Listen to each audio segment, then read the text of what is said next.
Good evening friends, मैं doctor नीलम आपका अपने चैनल स्टडी एंड रिसर्च में स्वागत करती हूँ। फ्रेंड्स, आज हम स्टडी करने वाले हैं मिडविल हिस्ट्री से संबंधित कुछ महत्वपूर्ण प्रश्नों पे। सैटरडे को भी हमने मिडविल हिस्ट्री से संबंधित कुछ क्वेश्चन सॉल्व किए थे, तो उसी के आगे हम इसको कंटिन्यू करेंगे। तो आपसे फ्रेंड्स यही कहना चाहूँगी, अगर इस तरह का वीडियो आपको पसंद आता है तो लाइक शेयर सब्सक्राइब करें। सब्सक्राइब करने के बाद बेल आइकन की घंटी को जरूर प्रेस कर लें, ताकि इस तरह का वीडियो मैं जब भी अपलोड करूँ उसका नोटिफिकेशन आसानी से आप तक पहुंच सके। तो फ्रेंड्स चलते हैं अपने टॉपिक पे। तो यहाँ पे हमने क्वेश्चन इसको सॉल्व कर लिया था, फिर से एक बार रिपीट कर लेते हैं और रिमाइंड कर लेते हैं। सुल्तान बलबन के आदेश पर सार्वजनिक रूप से कोड़े की सजा पाने वाला निम्नलिखित अमीरों में से कौन एक था? तो हमारा जो उत्तर बना था पिछली बार वो था मलिक बकबक। और public service commission pre Indian history 2011 का प्रश्न रहा है। बदायूं के इक्तदार सूबेदार मलिक बकबक को सुल्तान बलबन के आदेश पर जनसाधारण के सम्मुख कोड़े से पीटा गया, क्योंकि उसने एक दास को कोड़े से पीट कर मार दिया था। इसी प्रकार अवध के इक्तदार हैबत खां को अपने एक दास की हत्या कर देने के अपराध में 500 कोड़े लगाए जाने की सजा दी गई। तो आ जाते हैं अपने नए क्वेश्चंस पे। फ्रेंड्स, यहाँ मैं आपको जानकारी देना चाहूँगी कि अगर इस तरह का वीडियो आपको पसंद आ रहा है और वीडियो आप देखना चाहते हैं, आपके पास समय है, तो आप डिस्क्रिप्शन बॉक्स ज़रूर चेक करें और लिंक के माध्यम से भी आप इन वीडियोस को देख सकते हैं। तो प्लेलिस्ट क्रिएट किया गया है हर एक कैटेगरी का, जो कि मैं लास्ट में आपको एक बार दिखा दूँगी। और आप सबके कमेंट्स मुझे मिल रहे हैं, बहुत अच्छा लग रहा है। आप सभी को बहुत बहुत धन्यवाद। बीच बीच में मैं आपके कमेंट को स्क्रीन पर दिखा भी देती हूँ। तो आ जाते हैं अपने टॉपिक पे। निम्नलिखित में से कौन एक मोहम्मद बिन तुगलक के विषय में सही नहीं है? तो यहाँ दिया हुआ है, वह सार्वजनिक रूप से होली खेलता था। ये बिल्कुल सही है। आगे कहता है वो गंगा जल का पानी पीता था, ये भी करेक्ट है। उसने हिंदू अमीरों को नियुक्त किया था, ये भी करेक्ट होगा। वह कभी किसी मंदिर नहीं गया, ये गलत हो रहा है। ऑप्शन डी हमारा यहाँ पे करेक्ट हो जाएगा। Public service commission Indian history 2011 का प्रश्न रहा है। तो आप देख पा रहे होंगे इसमें पब्लिक सर्विस कमीशन का दे रहा है, लेकिन ये सभी क्वेश्चंस जो मैं आपको इन वीडियो के माध्यम से दिखा रही हूँ किसी न किसी एग्ज़ाम में आए हुए हैं। तो जो एग्ज़ाम में आते हैं फ्रेंड्स, तो वो इम्पॉर्टेंट क्वेश्चन ही होते हैं, वो किसी भी एग्ज़ाम में उसकी आने की संभावना बन जाती है। तो ये सीरीज़ बहुत ही इम्पॉर्टेंट है आप सबके लिए, जो भी आप तैयारी कर रहे हो, नेट कर रहे हो या पीजीटी का भी जैसे फॉर्म का फिलअप का चल रहा है, अगर आप उसकी तैयारी करना चाहते हैं, यूपी पीजीटी की, टीजीटी की, तो इन सभी के लिए ये क्वेश्चंस बहुत ही इम्पॉर्टेंट है, जैसा मैंने थंबनेल में आपको लिखा भी है। मोहम्मद बिन तुगलक ने हिंदुओं को सम्मानित पद पर नियुक्त किया था। संभवतः दिल्ली सुल्तानों में वह प्रथम सुल्तान था जो हिंदुओं के त्योहार मुख्यतः होली में भाग लेता था। तो ये जो प्रश्न है, त्योहार में कौन भाग लेता था, इस पर नेट में ये आया हुआ क्वेश्चन है। अगर आपने ओल्ड पेपर स्टडी की होगी तो आपको मिल भी जाएगा। और ओल्ड पेपर की स्टडी करना चाहते हैं तो आप डिस्क्रिप्शन बॉक्स चेक करें, वीडियो अपलोड किए गए हैं ओल्ड पेपर पे। इतिहास का द्वितीय प्रश्न पत्र और तृतीय प्रश्न पत्र, इन दोनों ही सेक्शन को मैंने अपलोड किया है। उसने गैर तुर्कों और भारतीय मुसलमानों को भी सरकारी पदों पर नियुक्त किया था, जिसके कारण बर्नी ने उसकी कटु आलोचना की और ऐसे व्यक्ति को छिछोरी, माली, जुलाहा, नाई, रसोई इत्यादि कहा। इसके अतिरिक्त वह गंगा जल का पान भी करता था। तो इस पर भी प्रश्न बना हुआ है नेट में, मुझे जहाँ तक याद आ रहा है कि गंगा जल का पान कौन करता था। आगे सभी धर्मों का सम्मान करता था। अपनी हिंदू प्रजा के प्रति उसका व्यवहार सहिष्णुपूर्ण था।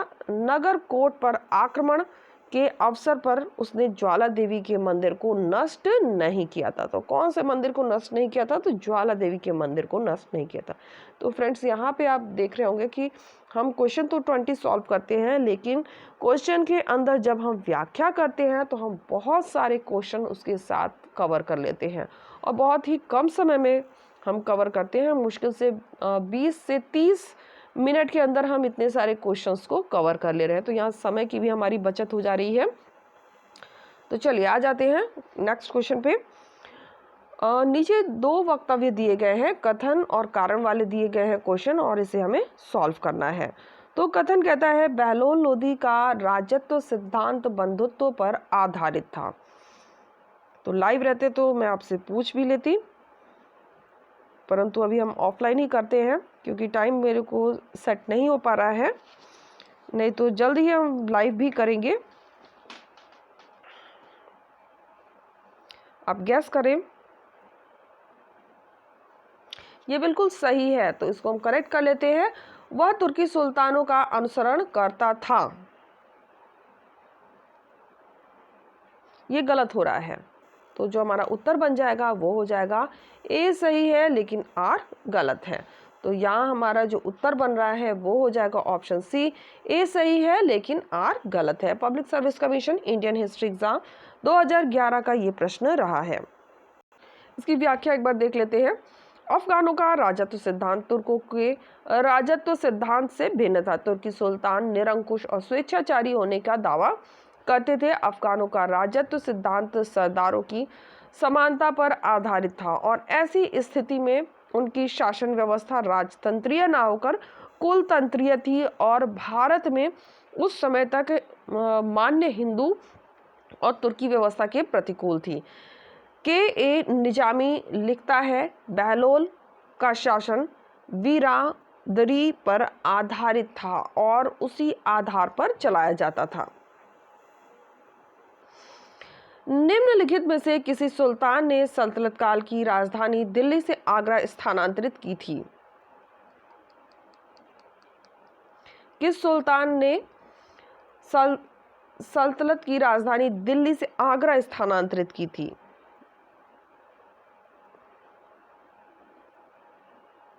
तो ये था सिकंदर लोदी। ऑप्शन सी हमारा यहाँ पे करेक्ट हो जाएगा।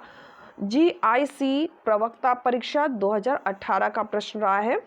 लोदी वंश का महान शासक सिकंदर लोदी ने सल्तनत की राजधानी दिल्ली से आगरा स्थानांतरित किया था। 1504 ईस्वी में आगरा की स्थापना की। सिकंदर विद्या प्रेमी था। वह गुलरुखी के नाम से फारसी में कविताएं लिखता था। तो अगर आप नेट की तैयारी कर रहे हैं तो ये प्रश्न आपको मिल जाएगा, गुलरुखी नाम से किसने कविताएं लिखी थी? तो वो था सिकंदर लोदी। तो वही मैं आपको बता रही थी अभी। हर वीडियो में मैं ये बात नहीं बताती हूँ, लेकिन आज मुझे रिमाइंड हुआ तो आज मैं आपको बता रही हूँ कि आप एक क्वेश्चन सॉल्व करते हैं, जैसा कि यहाँ पे दिया हुआ है कि GIC प्रवक्ता परीक्षा में ये आया है, लेकिन उसके साथ हम और भी बहुत सारे क्वेश्चन सॉल्व कर रहे हैं। तो ये जो गुलरुखी वाला क्वेश्चन है ये आपका नेट का क्वेश्चन रहा है। आप चाहिए तो प्लेलिस्ट में जाकर भी क्वेश्चंस पलट सकते हैं और इस क्वेश्चन को देख सकते हैं। चलिए नेक्स्ट क्वेश्चन पर आ जाते हैं। मोहम्मद बिन तुगलक की मृत्यु किस अभियान के समय हुई थी?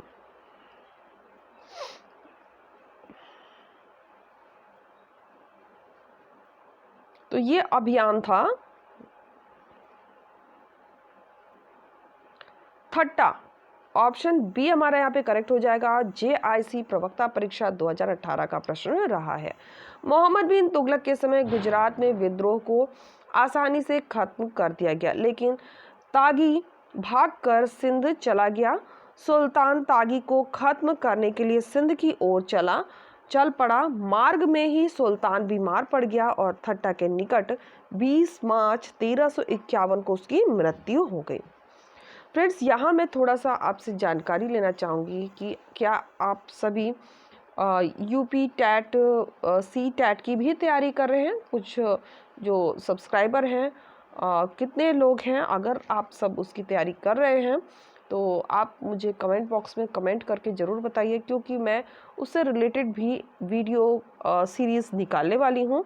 तो मुझे थोड़ा जानकारी चाहिए कि कितने लोग हैं जो यूपी टेट और सी टेट की तैयारी में जुड़ना चाहते हैं। तो कमेंट ज़रूर करिए और कमेंट के माध्यम से मुझे इसकी जानकारी दें। अलाउद्दीन खिलजी को काफूर नामक दास कहाँ से प्राप्त हुआ था?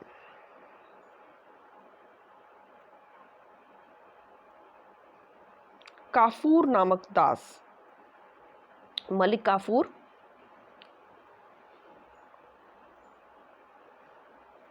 तो ये प्राप्त हुआ है गुजरात से। ऑप्शन सी हमारा यहाँ पे करेक्ट हो जाएगा। GIC प्रवक्ता परीक्षा 2018 का प्रश्न रहा है। अलाउद्दीन खिलजी को गुजरात अभियान के दौरान मलिक काफूर नामक एक दास प्राप्त हुआ था।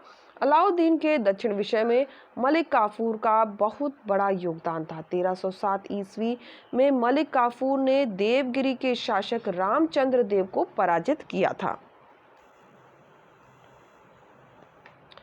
एक लोदी सुल्तान जो सिंहासन पर ना बैठकर कालीन पर बैठा करता था, वह था।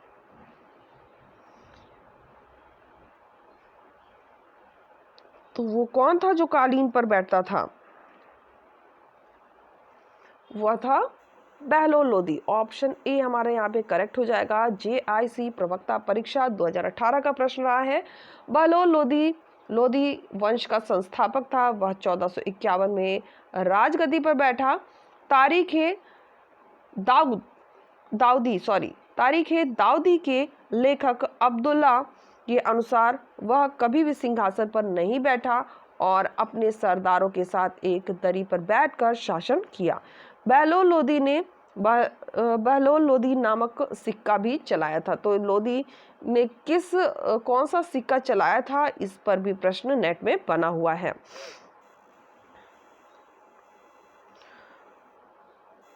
फ्रेंड्स, यहाँ पे आपको फिर से एक मुझे जानकारी याद आ रही है। PGT TGT जो कि यूपी से होता है, यूपी वाला जो PGT TGT है, उसके फॉर्म फिलअप की प्रक्रिया चल रही है। अगर आपको नहीं जानकारी है तो जानकारी कर लें और फॉर्म फिल कर लें, अगर आप एलिजिबल हैं तो। मैं अलग से वीडियो आजकल नहीं ला पा रही हूँ इन सब से रिलेटेड। मैं एक सीक्वेंस वाइज आपको केवल तैयारी के ही वीडियो अभी ला पा रही हूँ। तो इन्फॉर्मेशन वीडियो अभी समय अभाव के कारण नहीं पहुँच पा रही है आप सबके पास। तो चलिए आ जाते हैं क्वेश्चन पे। तैमूर के आक्रमण के समय दिल्ली में सुल्तान कौन था?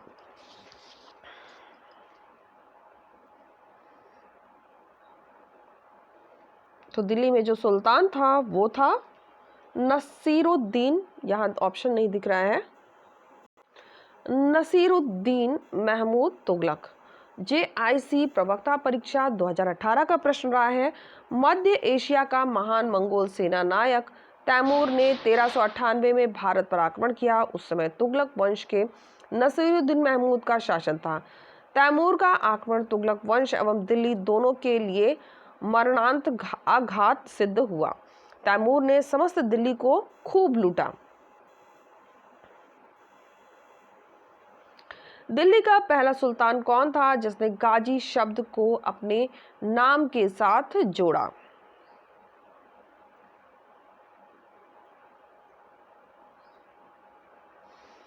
तो अपने नाम के साथ गाजी को जोड़ने वाला था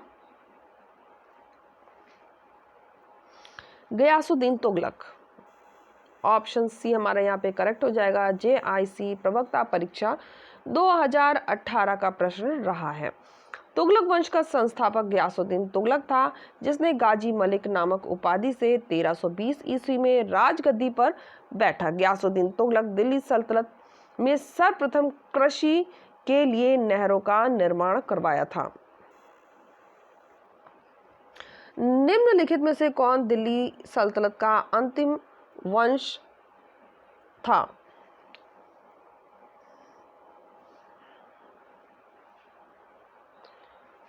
तो ये था लोदी। ऑप्शन बी हमारे यहाँ पे करेक्ट हो जाएगा। JIC प्रवक्ता परीक्षा 2018 का ये प्रश्न रहा है। दिल्ली सल्तनत का अंतिम वंश लोदी वंश था। लोदी वंश का संस्थापक इब्राहिम लोदी को बाबर ने 1526 ईस्वी में हराकर मुगल वंश की स्थापना की। दिल्ली सल्तनत का मुगल वंश, खिलजी वंश, तुगलक वंश, सैयद वंश और अंत में लोदी वंश ने शासन किया। सबसे अधिक वर्षों तक शासन करने वाला वंश तुगलक वंश था। तो सबसे लंबे वर्षों तक शासन करने पर भी प्रश्न बनता है, ध्यान रखिएगा। और सबसे कम वर्षों तक शासन करने वाला कौन था? तो खिलजी वंश था। अलाउद्दीन खिलजी ने किस राजा को नवसारी की जागीर व राय रायन की उपाधि दी?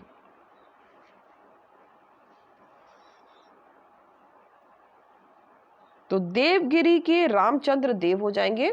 ऑप्शन डी हमारा यहाँ पे करेक्ट हो जाएगा। JIC प्रवक्ता परीक्षा 2018 का प्रश्न रहा है। अलाउद्दीन खिलजी ने देवगिरी के रामचंद्र देव को नवसारी की जागीर व राय रायन की उपाधि दी थी। अलाउद्दीन ने रामचंद्र देव को 1 लाख सोने के टंके दिए।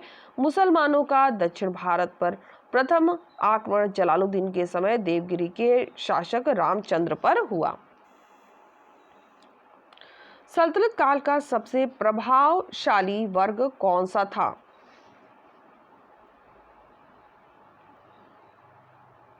तो सबसे प्रभावशाली जो वर्ग है वो हो जाएगा उलेमा। ऑप्शन सी हमारा यहाँ पे करेक्ट होगा। Higher education exam middle history 2014 का प्रश्न रहा है। सल्तनत कालीन मुस्लिम राज्य सैद्धांतिक रूप से धर्म प्रधान राज्य था। खलीफा मुस्लिम जगत का प्रधान होता था। दिल्ली सल्तनत के अधिकांश सुल्तानों ने अपने को खलीफा का नायब पुकारा, परंतु कुतुबुद्दीन मुबारक खिलजी ने स्वयं को खलीफा घोषित किया। सल्तनत काल में उलेमा वर्ग का शासन पर अच्छा खासा प्रभाव था। यह वर्ग शासन की नीतियों के साथ साथ धर्म पर भी प्रभाव रखता था। नेक्स्ट पर आ जाते हैं। निम्नलिखित में से कौन सा विदेशी यात्री 6 बार भारत आया?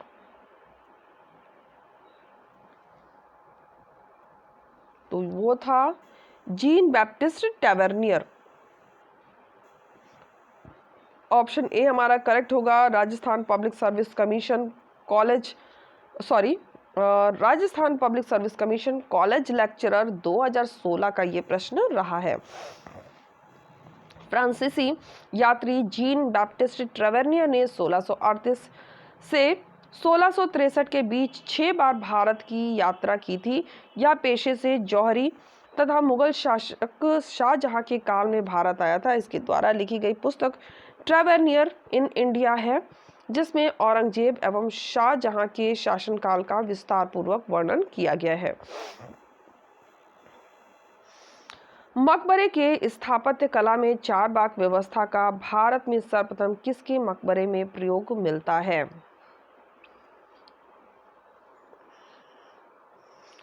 तो ये जो मकबरा है वो हो जाएगा हुमायूं का मकबरा।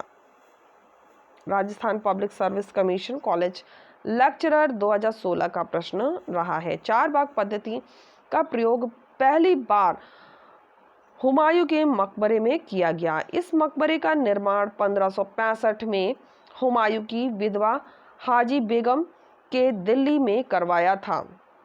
हुमायूं की विधवा हाजी बेगम ने दिल्ली में करवाया था। इसका गुंबद संगमरमर से निर्मित है। इसे ताजमहल का पूर्वगामी माना जाता है। मुगल वास्तुकला के विषय में कौन सा कथन असत्य है, यानी सत्य नहीं है, इनकरेक्ट है? तो पहला दे रहे हैं मुगल वास्तु में हिंदू और मुस्लिम शैलियों के मिश्रण प्रक्रिया अपनी पूर्णता पर पहुंची। बिल्कुल सही है। वास्तु के क्षेत्र में बाबर व हुमायूं का योगदान नगण्य प्राय है, ये भी करेक्ट है।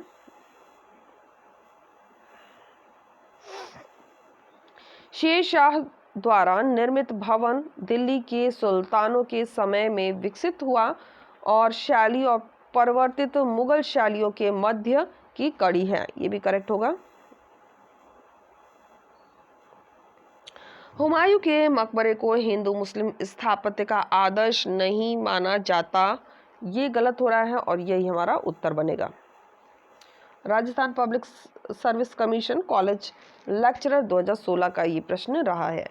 हुमायूं के मकबरे को हिंदू मुस्लिम स्थापत्य का आदर्श नहीं माना जाता है, यह कथन असत्य है। इस मकबरे का निर्माण इंडो इस्लामिक शैली में किया गया। हुमायूं का मकबरा दिल्ली में स्थित है। मुगल काल में श्रेष्ठ किस्म की नील का उत्पादन कहाँ होता था?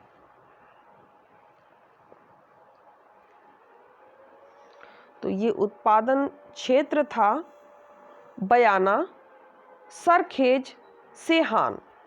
Rajasthan public service commission lecturer exam 2016 का प्रश्न रहा है। मुगल काल में नील उत्पादन के क्षेत्र बयाना, राजस्थान, सरखेज जो कि गुजरात में है, सेहवान आदि थे। शेर शाह के समय 3 प्रकार की बटाई की व्यवस्था थी, तो वो कौन सी व्यवस्था थी इसमें से?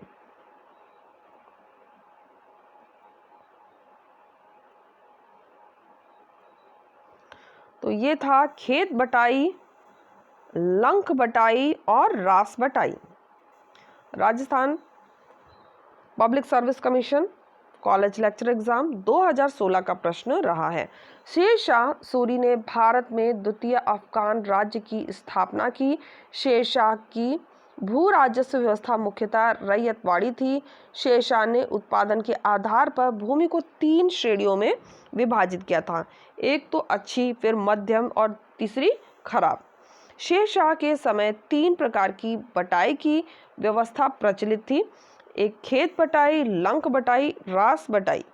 और शेर शाह की भू व्यवस्था आगे चलकर अकबर के राजस्व व्यवस्था का आधार भी बनी थी। तो यहाँ एक दूसरे तरह का प्रश्न आ गया है, निम्नलिखित घटनाओं का सही कालक्रम चुनिए। यानी हमें इसे क्रम में व्यवस्थित करना है। तो ददराह का युद्ध या दौराह का भी युद्ध से कहते हैं, तो ये हुआ है 1532 में। 1532 में हुआ है। इसके बाद चौसा का युद्ध है कन्नौज का युद्ध। कन्नौज का युद्ध कब हुआ? तो कन्नौज का युद्ध हुआ है 1540 में। नेक्स्ट है चौसा का युद्ध। चौसा का युद्ध हुआ है 1549 में।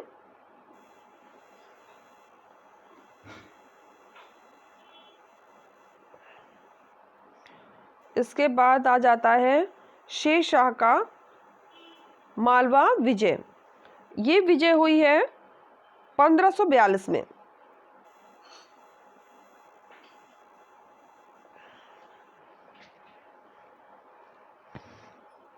तो इसी के अकॉर्डिंग हम अपना क्रम व्यवस्थित करेंगे। तो हम सबसे पहले जो रखेंगे वो रखेंगे दादराह का युद्ध नंबर 1 पे, और इसके बाद हम रखेंगे चौसा का नंबर 2 पे, फिर हम रखेंगे कन्नौज का युद्ध और सबसे लास्ट में शेर शाह का मालवा विजय।